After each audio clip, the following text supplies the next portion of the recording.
Bonjour à tous, nous sommes le 3e dimanche de l'Avent et ce dimanche est toujours un peu particulier. On l'appelle en latin Gaudete, réjouissez-vous. C'est la raison pour laquelle c'est une des 2 occasions au cours de l'année où nous célébrons en rose. C'est en tout cas une possibilité. Je peux introduire avec ces paroles « Soyez dans la joie du Seigneur, soyez dans la joie, le Seigneur est proche ». Eh bien, partageons ces textes de l'Évangile d'aujourd'hui avec cette thématique de se réjouir ensemble.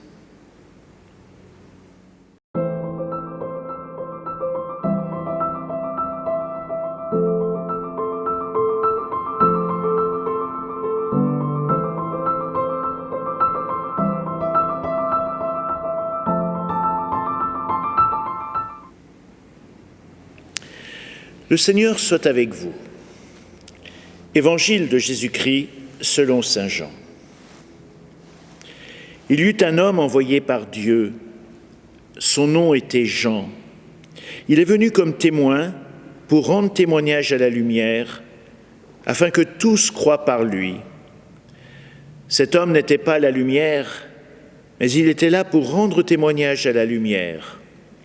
Voici le témoignage de Jean, quand les Juifs lui envoyèrent de Jérusalem des prêtres, des Lévites, pour lui demander « Qui es-tu » Il ne refusa pas de répondre. Il déclara ouvertement « Je ne suis pas le Christ ».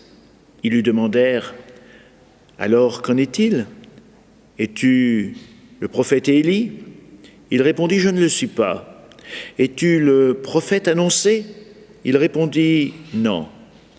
Alors ils lui dirent « Qui es-tu » Il faut que nous donnions une réponse à ceux qui nous ont envoyés. Que dis-tu sur toi-même ? Il répondit, « Je suis la voix de celui qui crie dans le désert. Redressez le chemin du Seigneur, comme dit le prophète Isaïe. » Or, ils avaient été envoyés de la part des pharisiens. Ils lui posèrent encore cette question. « Pourquoi donc baptises-tu, si tu n'es ni le Christ, ni Élie, ni le prophète ?» Jean leur répondit, « Moi, je baptise dans l'eau, mais au milieu de vous se tient celui que vous ne connaissez pas.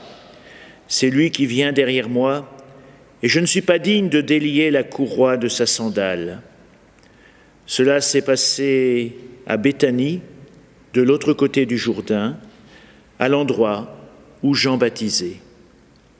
Acclamons la parole de Dieu. Gaudete, réjouissez-vous. Dans la 2e lecture, saint Paul nous dit aussi « Frères, soyez toujours dans la joie du Seigneur.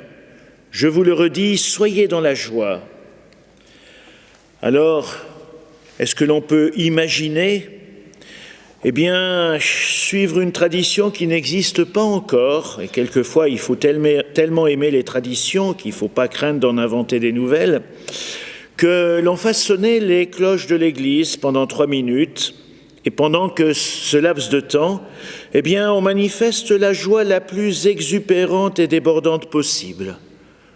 Est-ce qu'on pourrait faire cette petite expérience ? Vous allez me dire, avec les masques, c'est pas très pratique. Et puis, il faut suivre quand même correctement les prescriptions sanitaires. Il n'est pas très prudent de se livrer à ce genre de débordement. Ensuite, nous sommes dans une église. Et dans une église, il faut garder la joie à l'intérieur. Chanter très paisiblement « J'étais dans la joie, alléluia ». Et puis, nous sommes savoyards. Et les Savoyards utilisent la litote pour exprimer leur enthousiasme. Quand il y a une fête merveilleuse, on leur demande alors « c'était comment ?» Ils répondent « c'était pas mal ». Et puis, franchement, l'ambiance dans laquelle nous sommes, l'incertitude sanitaire, la crise écologique, la crise économique, les restrictions qu'on va nous annoncer pour Noël, les jours si courts, est-ce que nous avons des raisons de nous réjouir ?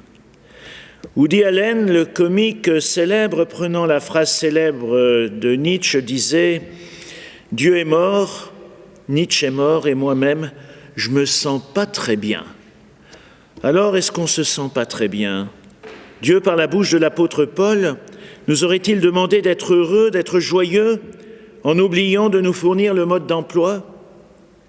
Mais non, le mode d'emploi, Jean-Baptiste nous le donne ce dimanche, clairement, simplement, comme il a coutume de le faire. Il propose d'abord quelque chose d'apparemment très simple, être soi, ne pas rêver d'être un autre. Aux publicains, aux soldats, aux riches, il ne demande pas de changer d'activité, d'ouvrir une pizzeria chrétienne ou d'entrer dans un monastère du désert. Il propose d'être soi, mais habité d'une espérance que rien ne peut vraiment corroder. L'espérance d'être aimé par Dieu, comme un être unique, d'être sollicité par ce même regard de tendresse à révéler le meilleur de nous-mêmes.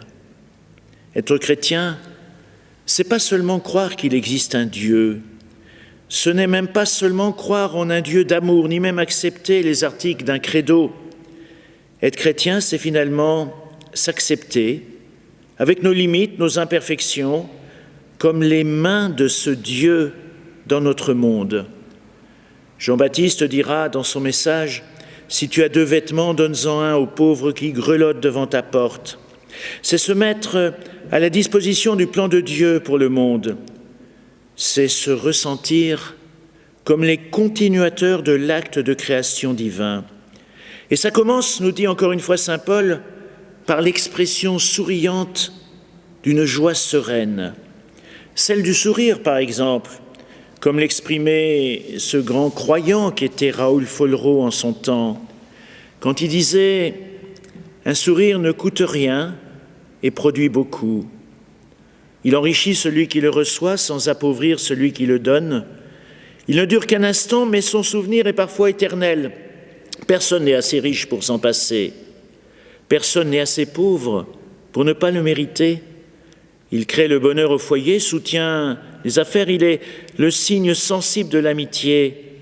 Un sourire donne du repos à l'être fatigué, donne du courage aux plus découragés. Il ne peut ni s'acheter, ni se prêter, ni se voler. C'est une chose qui n'a de valeur qu'à partir du moment où il se donne. Et si toutefois, rajoutez encore Raoul Follereau, vous rencontrez quelqu'un qui ne sait plus sourire, soyez généreux. Donnez-lui votre sourire, car nul n'a autant besoin d'un sourire que celui qui ne peut en donner aux autres. Vous me direz peut-être, excusez-moi, mais c'est pas trop possible aujourd'hui de lire ce petit texte. Comment voulez-vous que nous puissions sourire avec le masque? Avons-nous besoin d'avoir la bouche visible pour sourire? Ne pouvons-nous pas le faire avec les yeux ou bien d'autres manières? Je me rappelle une petite conversation avec la personne qui était à l'accueil de l'établissement scolaire où je travaillais. Une de ses missions, pas toujours très simple, c'était de répondre au téléphone. Et il y a souvent des gens qui appellent un peu énervés au téléphone. Alors elle revenait d'un stage de communication réservé justement aux personnes qui travaillaient dans les accueils des entreprises. Elle était très enthousiaste.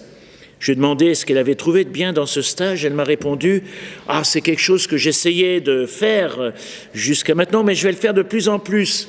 On nous a appris le sourire au téléphone. » Le sourire évangélique ne sera donc ni bêtifiant, ni contraint. Il ne sera ni crispé, ni forcé, mais heureux, serein tout simplement, avec ce que nous sommes.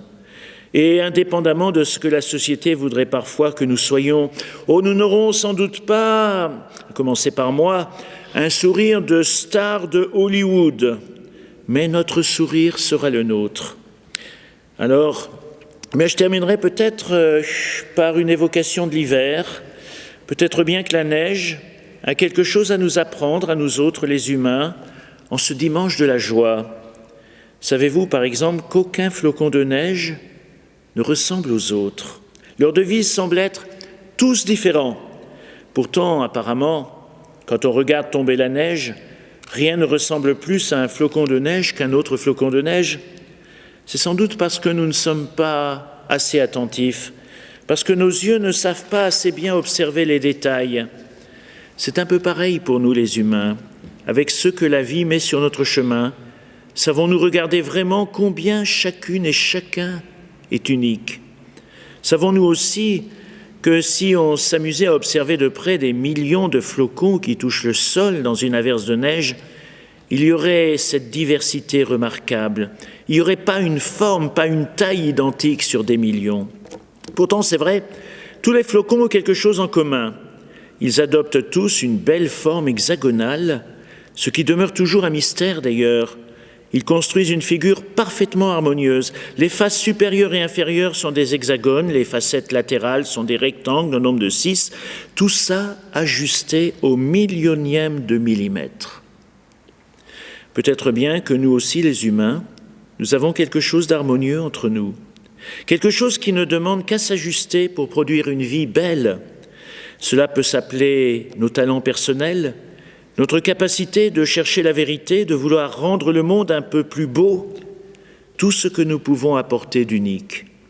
Enfin, la neige, et c'est une dernière chose à nous apprendre, eh bien, elle ne pourrait pas se former si l'atmosphère était trop propre. Un air sans poussière serait un air sans neige. Et une belle chute de neige est en fait une chute de poussière en robe blanche et scintillante.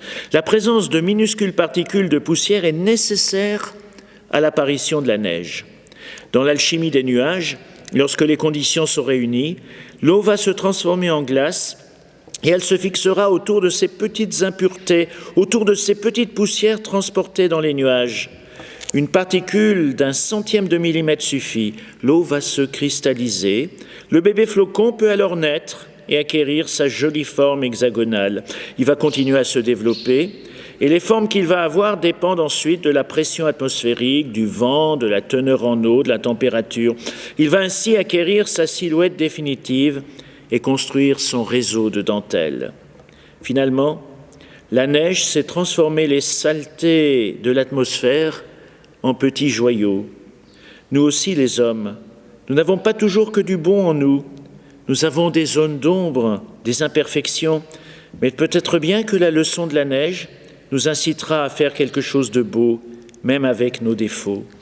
Alors, ce dimanche, eh bien, réjouissons-nous de tout ce beau message qui nous est porté par Jean-Baptiste. Le Seigneur vient, préparons sa venue.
Délivre-nous de tout mal, Seigneur, et donne la paix à notre temps. Par ta miséricorde, libère-nous du péché.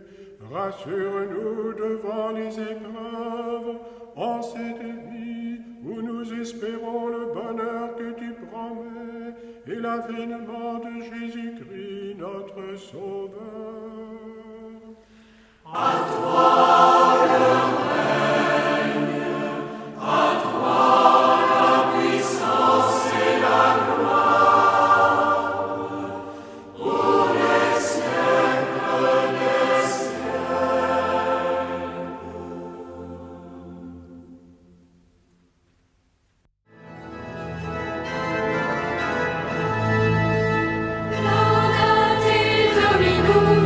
Laudate Domino,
Sa